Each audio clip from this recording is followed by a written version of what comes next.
Bien, buenas noches. Vamos a hacer la grabación de la presentación sobre capacidades perceptivo-motrices, que corresponde al tema del encuentro E4 de la asignatura Psicomotricidad. Eh, Mi nombre, licenciado Héctor Andrés Rojas, soy docente de la institución universitaria Antonio José Camacho. Y bueno, espero que esta presentación sea un aporte pues a sus conocimientos en la formación de su profesión.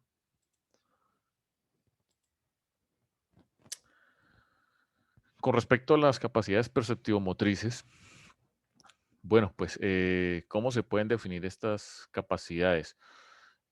Según Castañer y Camerino, en 1996, ellos las definen como que son aquellas derivadas directamente de la estructura neurológica, específicamente dependientes del funcionamiento del sistema nervioso central, a saber, la equilibración y los diversos tipos de coordinación, ¿sí?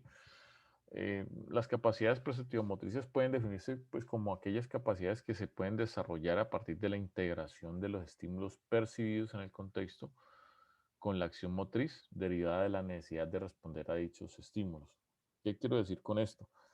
Que esas capacidades dependen de los estímulos que recibimos externamente, es decir, del contexto, y esos estímulos obviamente son percibidos o son detectados por unos sensores. En este caso, nuestros sensores serían nuestros órganos de los sentidos. Es decir, nosotros el contexto lo percibimos de manera visual, de manera auditiva, por medio del tacto, por medio del olfato, por medio del gusto, ¿sí?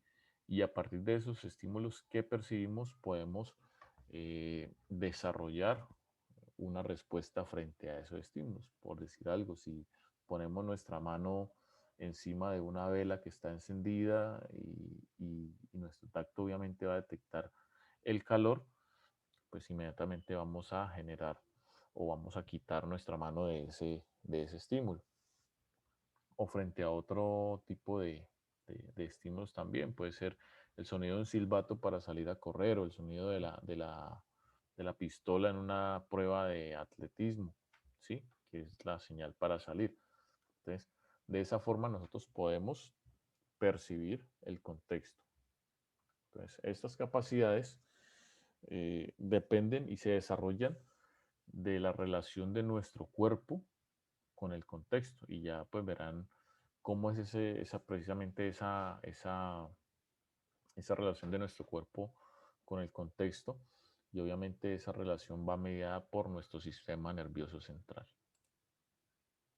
Bueno, aquí he hecho un cuadro sobre el desarrollo de las capacidades perceptivo-motrices.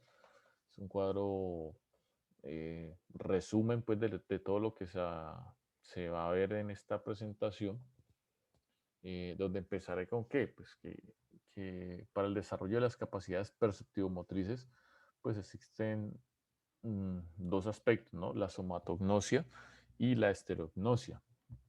¿De qué trata la somatognosia? La somatognosia es un término utilizado eh, para dirigirse o para orientarse con respecto a cómo es la relación o cómo reconocemos nosotros nuestro propio cuerpo, ¿sí?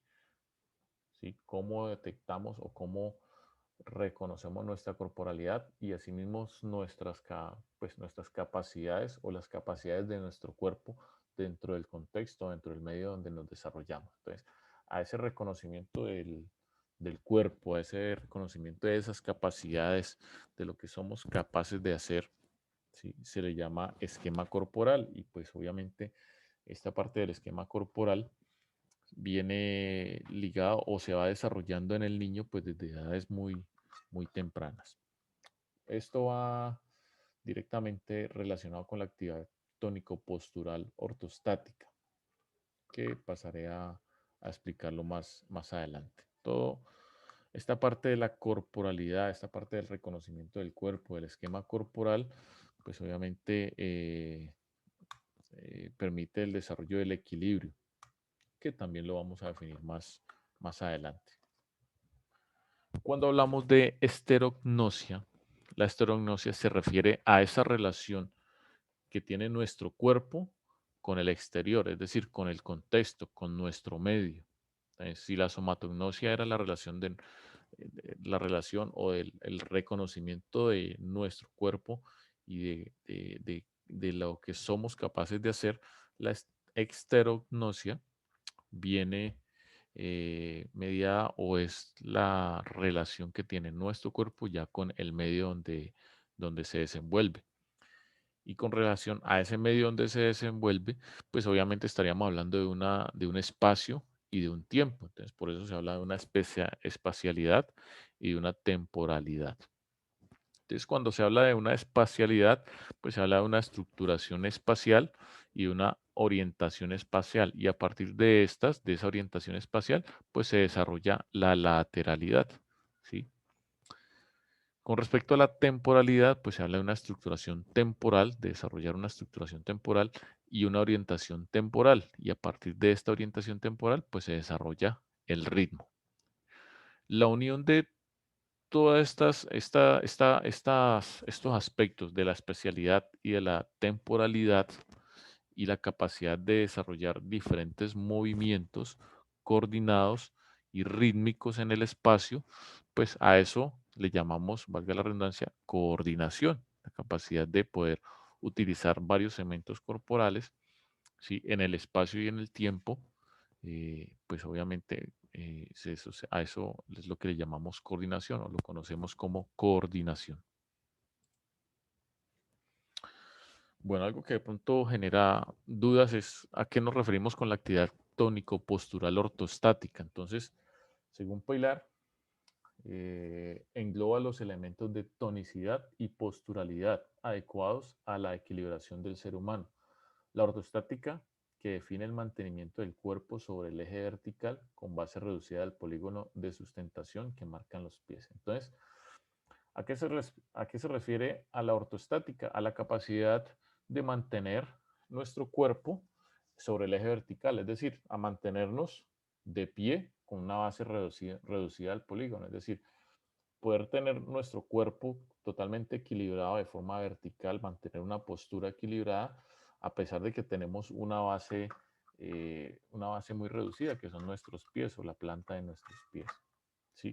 Pero entonces, el poder mantener o el desarrollo del equilibrio postural a través del conocimiento global de nuestras habilidades y de nuestro cuerpo o del esquema corporal, pues obviamente eso viene ligado a todo un proceso de desarrollo que, que inicia desde el mismo momento en que nacemos, en el mismo momento en que el bebé ya a los 3 4 meses puede levantar su cabeza y puede sostenerla. Entonces, a partir de ahí ya se comienzan a generar los procesos del desarrollo postural y el fortalecimiento, obviamente, de estos grupos musculares para mantener la postura, para mantener el equilibrio y posteriormente ya sobre el año poder el niño ponerse de pie y comenzar a caminar y mantener pues ese equilibrio sobre la marcha. Cuando hablamos de la espacialidad, perdón, hablamos del espacio, ¿no? Del espacio donde se desenvuelve nuestro cuerpo. Entonces, ¿cómo se define la espacialidad? Pues el proceso mediante el cual se percibe, se reconocen e incluso se representan mentalmente una serie de relaciones espaciales que facilitarán la relación con el entorno. Entonces, el poder reconocer el contexto o el espacio donde se desenvuelve nuestro cuerpo, pues es lo que le llamamos la capacidad de percepción espacial.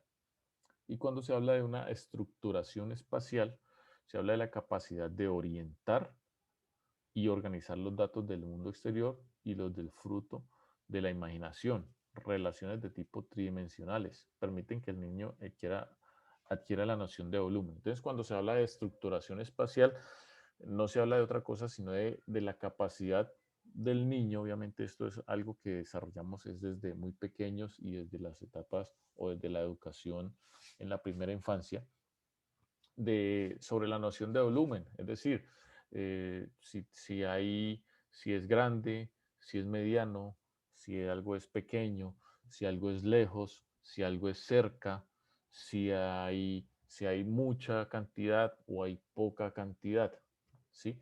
Entonces, eh, aunque son conceptos que de pronto a nosotros es algo que tal vez ya ni siquiera nos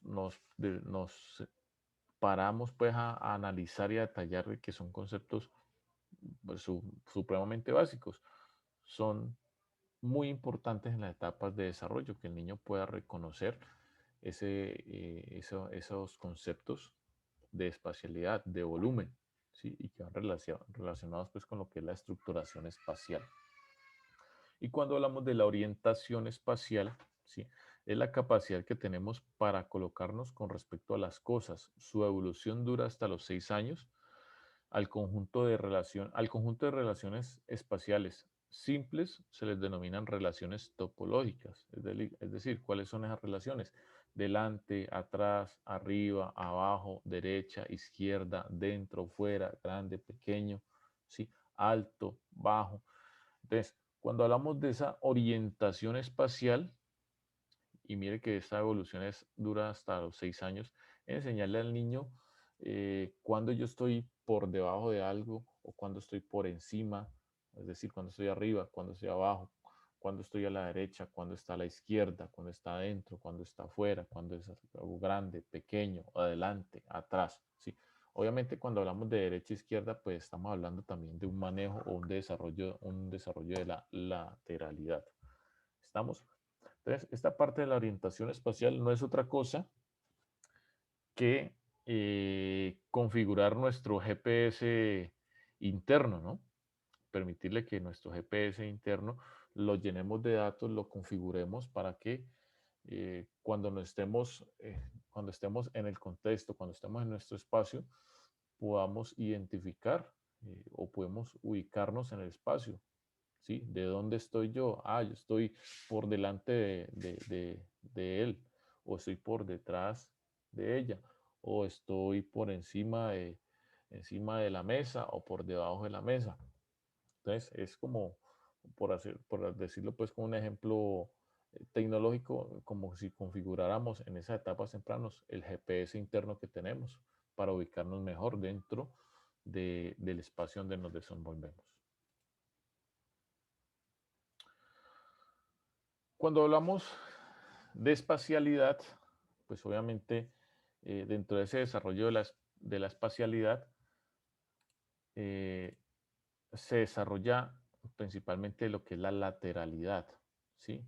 ¿Qué es la lateralidad? Pues la lateralidad es conceptualizada como el dominio de los lados del cuerpo y hace referencia a dos aspectos que son la discriminación lateral y la dominancia lateral. Entonces, cuando hablamos de discriminación lateral, estamos hablando de que el niño o que nosotros conozcamos cuál es el lado derecho, cuál es el lado izquierdo, ¿cierto?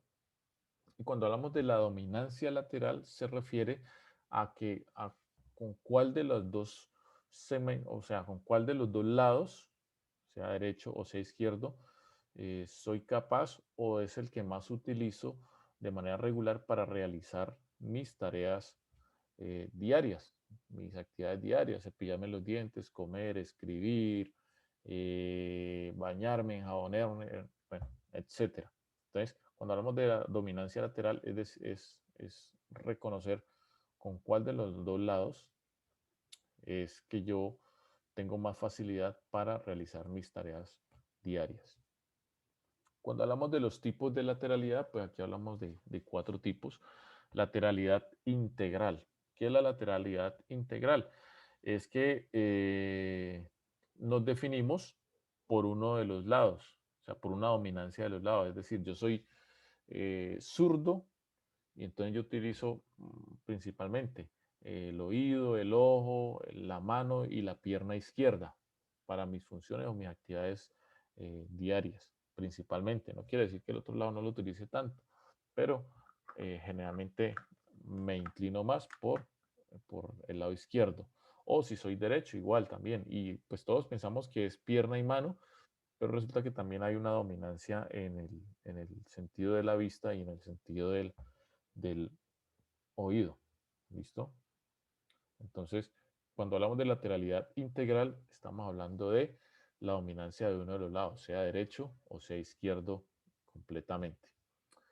También tenemos la lateralidad invertida. ¿Qué es la lateralidad invertida? Es aquella persona que tiene pues que utiliza o tiene una dominancia lateral que no es la innata suya, es decir, que por alguna razón o alguna incapacidad médica o algún accidente donde perdió uno de sus segmentos corporales, pues obviamente, y era su segmento corporal principal, pues tuvo la necesidad de desarrollar la habilidad con la otra lateralidad, aunque no es su lateralidad innata, pero pudo desarrollar obviamente esa habilidad.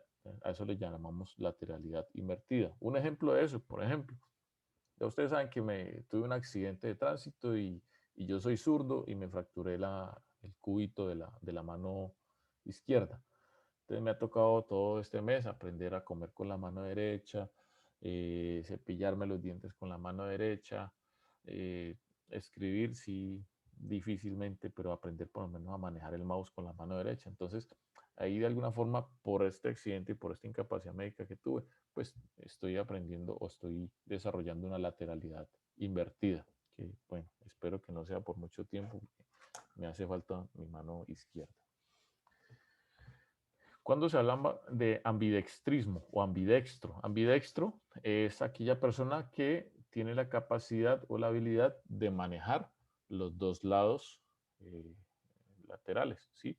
Puede escribir con la mano derecha y puede comer con la mano izquierda, por si algo. Entonces tiene la habilidad para manejar los dos lados. Y cuando hablamos de lateralidad cruzada, hablamos de aquellas personas que desarrollan habilidades eh, habilidades con distintas lateralidades, por decir algo. Tenemos, por ejemplo, deportistas que te escriben con la mano izquierda, ¿sí? Que son zurdos de mano, pero a la hora de jugar fútbol, por decir algo, son derechos a la hora de patear.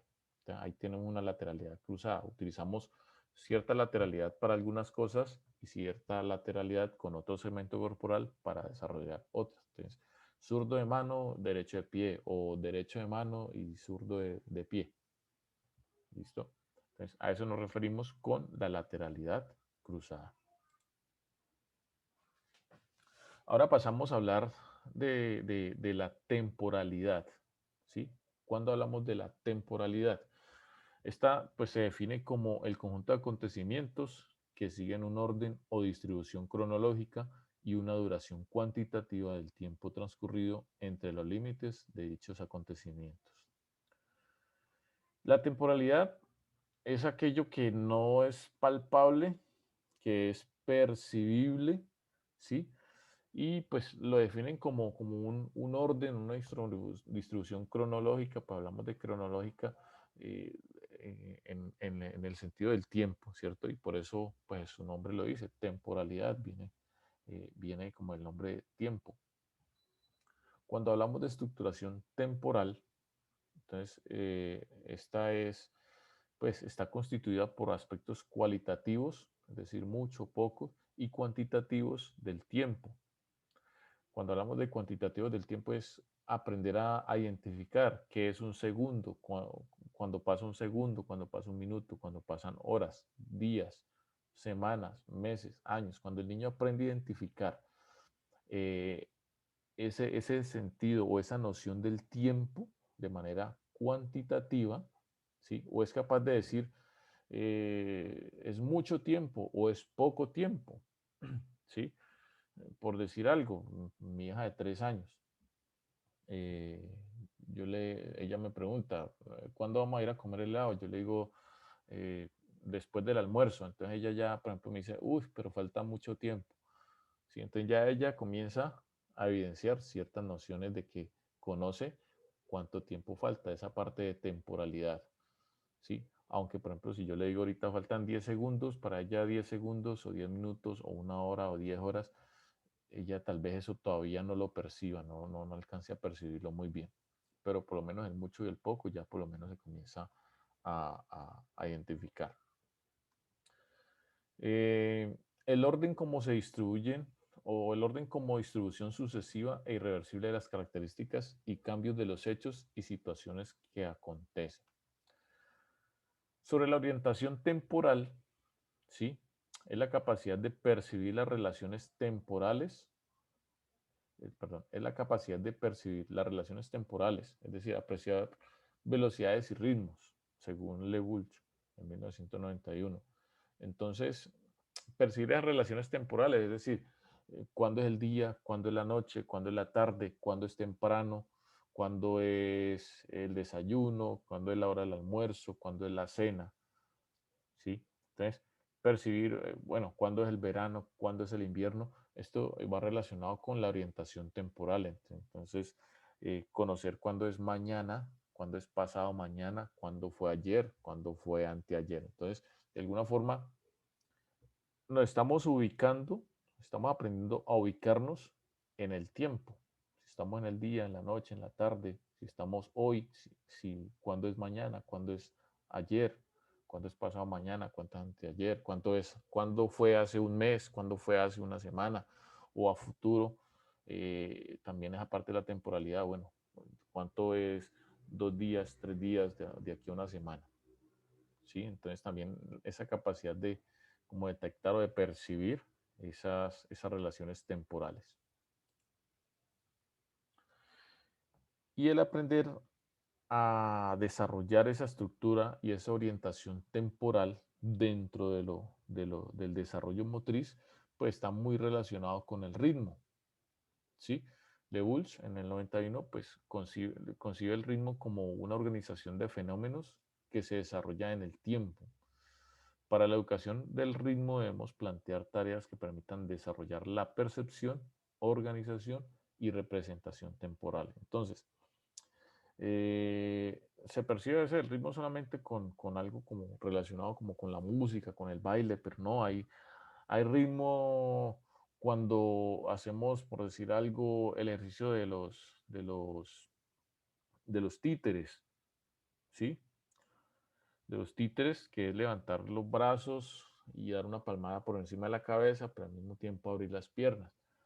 ¿Sí? Entonces, el coordinar ese movimiento de abrir las piernas, saltar, abrir las piernas y al mismo tiempo dar una palmada por encima de la cabeza y hacerlo de manera continua, pues ya ahí conlleva, primero, un desarrollo de coordinación porque estamos moviendo diferentes segmentos corporales, pero también un desarrollo de cómo me ubico en la temporalidad y cómo yo manejo los tiempos, es decir, el cuándo yo doy la palmada y cuándo abro también las piernas. Entonces, voy a tomar, voy a ejercer o voy a desarrollar un ritmo para hacer esa acción motriz.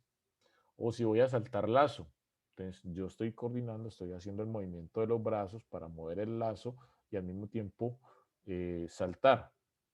Entonces, por medio de la percepción, y por eso se llaman capacidades perceptivo-motrices, yo tengo que mirar cuando el lazo pasa por encima de mi cabeza, va por delante, va llegando al piso, y al mismo tiempo que voy viendo cómo pasa ese lazo y se acerca a mis pies, pues obviamente mi cerebro, al percibir toda esa información, pues tiene que mandar la orden a mis piernas, a mi sistema muscular.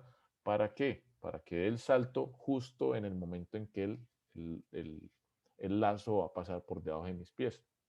Entonces, ahí estamos desarrollando una relación en el espacio y en el tiempo de cuándo va a pasar el lazo por debajo de mis pies. ¿Sí? Y el poder realizar eso continuamente, ¿sí? Pues le llamamos ritmo, al igual que otra cantidad de ejercicios. En equilibrio, vamos a hablar sobre el equilibrio. Entonces, el desarrollo del equilibrio, y esto va relacionado con la somatognosia, ¿no?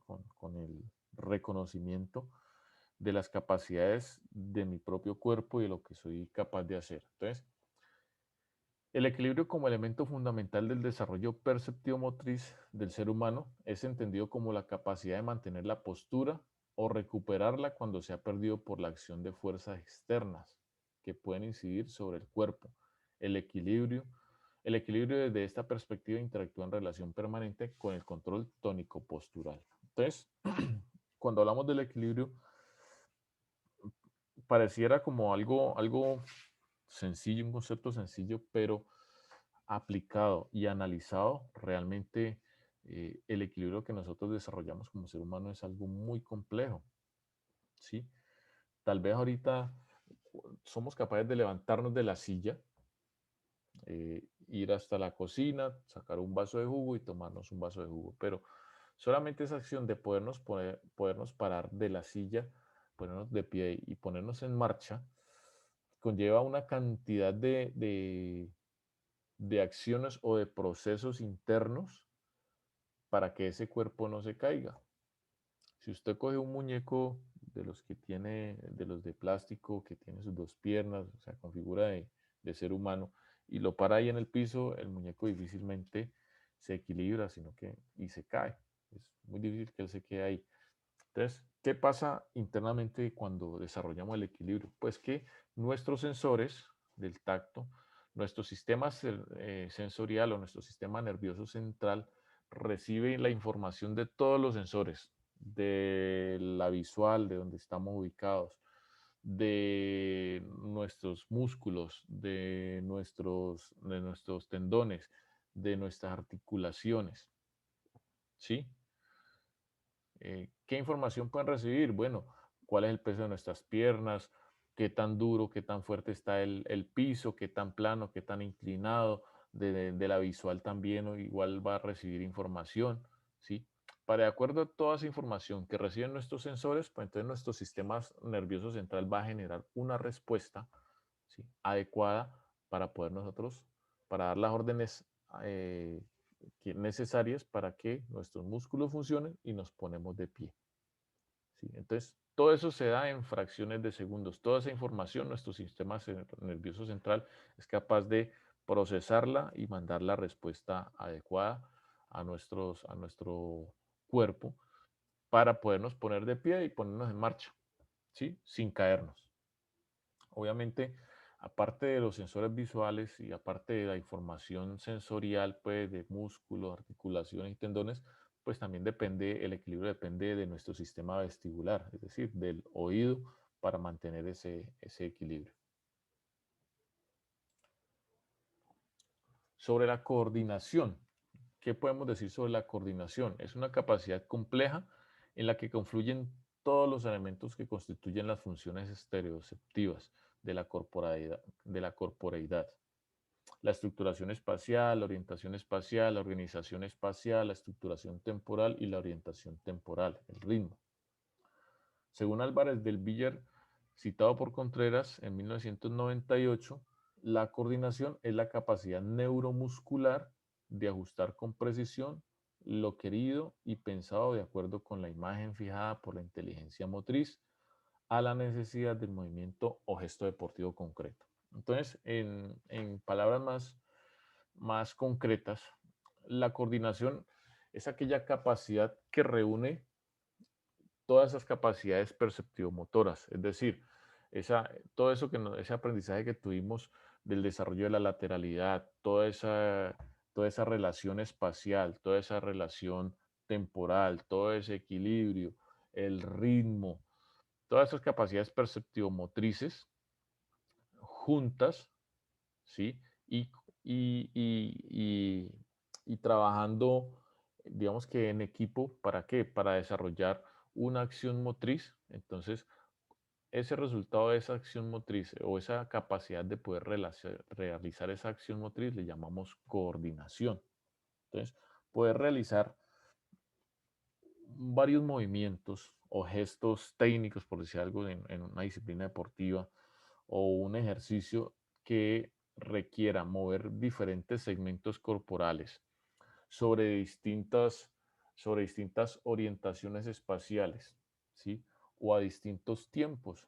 Entonces, el poder juntar todas estas capacidades de espacio y de tiempo en nuestros segmentos corporales y obviamente ahí va relacionada esa parte somatognósica, es decir, del reconocimiento de nuestro esquema corporal y poder manejar esos segmentos corporales en el espacio y en el tiempo de manera conjunta, pues la capacidad de desarrollar todo eso, pues le llamamos coordinación. Un ejemplo, eh, un deportista de clavados. Entonces, cuando el deportista se lanza de una plataforma de 5 metros, por decir algo, y realiza distintos giros en el aire, entonces imagínense cómo debe ser la capacidad de ese deportista para manejar su cuerpo, es decir, cómo debe ser el esquema corporal de ese deportista, ese reconocimiento, esa somatognosia de ese deportista para manejar su cuerpo en el espacio, en el aire, ¿sí? Y realizar distintos movimientos. Cómo debe ser el desarrollo o su estructuración espacial y su orientación espacial para mover distintos segmentos corporales en el espacio mientras va en el aire. Asimismo, cómo debe ser esa estructuración temporal y orientación temporal para que cuando entre al agua, entre precisamente, o sea, acomode su cuerpo precisamente para ingresar al agua de la manera adecuada, es decir, de cabeza, pues, primero la cabeza y luego su cuerpo, para no sufrir ningún accidente o no lastimarse su integridad física. Entonces, hay un ejemplo claro, por ejemplo, las gimnastas también, las gimnastas, sean de piso o sean los gimnastas de aparatos, pues tienen que tener un gran desarrollo de la coordinación porque es que tienen que realizar y hacer movimientos dentro del espacio y dentro del tiempo de manera muy precisa. Entonces, a eso nos referimos con el desarrollo de la coordinación y que está muy ligado a, o que es una de las capacidades perceptivomotoras más importantes. Bueno, esta es una presentación, la quise hacer muy corta, muy concreta, muy explícita, para que puedan desarrollar ahora una actividad evaluativa. Yo les colocaré también el, el enlace para que puedan desarrollar la actividad evaluativa y la dejaré activa durante 5 días como habíamos acordado. ¿Listo?